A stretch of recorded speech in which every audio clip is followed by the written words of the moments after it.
As Queequeg's Ramadan, or fasting and humiliation, was to continue all day, I did not choose to disturb him till towards nightfall, for I cherish the greatest respect towards everybody's religious obligations, never mind how comical, and could not find it in my heart to undervalue even a congregation of ants worshipping a toadstool, or those other creatures in certain parts of our earth, who with a degree of footmanism quite unprecedented in other planets, bow down before the torso of a deceased landed proprietor merely on account of the inordinate possessions yet owned and rented in his name. I say, we good Presbyterian Christians should be charitable in these things, and not fancy ourselves so vastly superior to other mortals, pagans, and what not, because of their half-crazy conceits on these subjects. There was Queequeg, now, certainly entertaining the most absurd notions about Yojo and his Ramadan, but what of that? Queequeg thought he knew what he was about, I suppose. He seemed to be content, and there let him rest. All our arguing with him would not avail. Let him be, I say, and heaven have mercy on us old Presbyterians and pagans alike, for we are all somehow dreadfully cracked about the head, and sadly need mending. Towards evening, when I felt assured that all his performances and rituals must be over, I went up to his room and knocked at the door, but no answer. I tried to open it, but it was fastened inside. "Queequeg," said I softly through the keyhole, all silent. "I say, Queequeg. Why don't you speak?" "It's I, Ishmael." But all remained still as before. I began to grow alarmed. I had allowed him such abundant time, I thought he might have had an apoplectic fit. I looked through the keyhole, but the door opening into an odd corner of the room, the keyhole prospect was but a crooked and sinister one. I could only see part of the footboard of the bed and a line of the wall, but nothing more. I was surprised to behold resting against the wall the wooden shaft of Queequeg's harpoon, which the landlady the evening previous had taken from him, before our mounting to the chamber. That's strange, thought I, but at any rate, since the harpoon stands yonder, and he seldom or never goes abroad without it, therefore he must be inside here, and no possible mistake. Queequeg, Queequeg. All still. Something must have happened. Apoplexy. I tried to burst open the door, but it stubbornly resisted. Running downstairs, I quickly stated my suspicions to the first person I met, the chambermaid. "La! La!" she cried, "I thought something must be the matter." I went to make the bed after breakfast, and the door was locked, and not a mouse to be heard, and it's been just so silent ever since. But I thought, maybe, you had both gone off and locked your baggage in for safekeeping. La! La, ma'am, mistress. Murder. Mrs. Hussey. Apoplexy. And with these cries, she ran towards the kitchen, I following. Mrs. Hussey soon appeared, with a mustard pot in one hand and a vinegar cruet in the other, having just broken away from the occupation of attending to the castors, and scolding her little black boy meantime. "Woodhouse," cried I, "which way to it? Run for God's sake, and fetch something to pry open the door, the axe, the axe. He's had a stroke, depend upon it." And so saying I was unmethodically rushing upstairs again empty-handed, when Mrs. Hussey interposed the mustard pot and vinegar cruet, and the entire castor of her countenance. "What's the matter with you, young man? Get the axe. For God's sake, run for the doctor, someone, while I pry it open." "Look here," said the landlady, quickly putting down the vinegar cruet, so as to have one hand free, "look here, are you talking about prying open any of my doors?" And with that she seized my arm. "What's the matter with you? What's the matter with you, shipmate?" In as calm, but rapid a manner as possible, I gave her to understand the whole case. Unconsciously clapping the vinegar cruet to one side of her nose, she ruminated for an instant, then exclaimed, "No. I haven't seen it since I put it there." Running to a little closet under the landing of the stairs, she glanced in, and returning, told me that Queequeg's harpoon was missing. "He's killed himself," she cried. It's unfortunate Stig's done over again, there goes another counterpane, God pity his poor mother, it will be the ruin of my house. Has the poor lad a sister? Where's that girl? There, Betty, go to Snarls the painter, and tell him to paint me a sign, with no suicides permitted here, and no smoking in the parlor. Might as well kill both birds at once. Kill? The Lord be merciful to his ghost. What's that noise there? You, young man, avast there. And running up after me, she caught me as I was again trying to force open the door. I don't allow it, I won't have my premises spoiled. Go for the locksmith, there's one about a mile from here. But avast, putting her hand in her side pocket, here's a key that'll fit, I guess, let's see. And with that, she turned it in the lock, but, alas! Queequeg's supplemental bolt remained unwithdrawn within. Have to burst it open, said I, and was running down the entry a little, for a good start, when the landlady caught at me, again vowing I should not break down her premises, but I tore from her, and with a sudden bodily rush dashed myself full against the mark.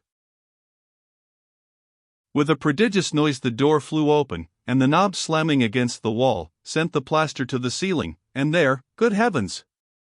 There sat Queequeg, altogether cool and self-collected, right in the middle of the room, squatting on his hams, and holding Yojo on top of his head. He looked neither one way nor the other way, but sat like a carved image with scarce a sign of active life.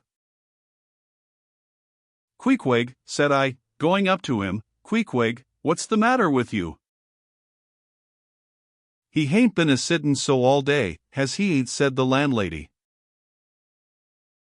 But always said, not a word could we drag out of him. I almost felt like pushing him over, so as to change his position, for it was almost intolerable, it seemed so painfully and unnaturally constrained, especially, as in all probability he had been sitting so for upwards of 8 or 10 hours, going too without his regular meals.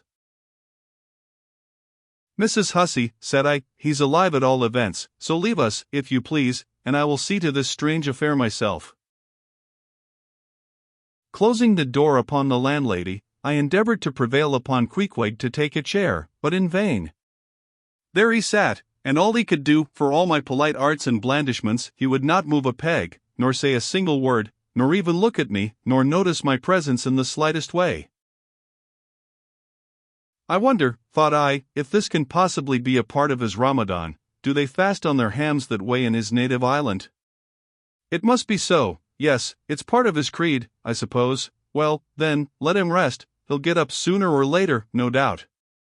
It can't last forever, thank God, and his Ramadan only comes once a year, and I don't believe it's very punctual then. I went down to supper.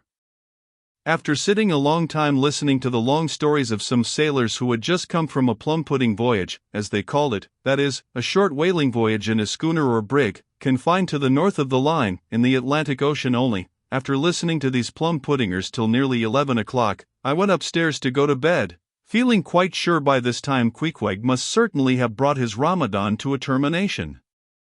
But no, there he was just where I had left him, he had not stirred an inch. I began to grow vexed with him. It seemed so downright senseless and insane to be sitting there all day and half the night on his hams in a cold room, holding a piece of wood on his head. For heaven's sake, Queequeg, get up and shake yourself, get up and have some supper. You'll starve, you'll kill yourself, Queequeg. But not a word did he reply. Despairing of him, therefore, I determined to go to bed and to sleep, and no doubt, before a great while, he would follow me. But previous to turning in, I took my heavy bearskin jacket, and threw it over him, as it promised to be a very cold night, and he had nothing but his ordinary round jacket on. For some time, do all I would, I could not get into the faintest doze. I had blown out the candle, and the mere thought of Queequeg, not 4 feet off, sitting there in that uneasy position, stark alone in the cold and dark, this made me really wretched. Think of it, sleeping all night in the same room with a wide-awake pagan on his hams in this dreary, unaccountable Ramadan. But somehow I dropped off at last, and knew nothing more till break of day, when, looking over the bedside, there squatted Queequeg, as if he had been screwed down to the floor. But as soon as the first glimpse of sun entered the window, up he got, with stiff and grating joints, but with a cheerful look, limped towards me where I lay, pressed his forehead again against mine, and said his Ramadan was over.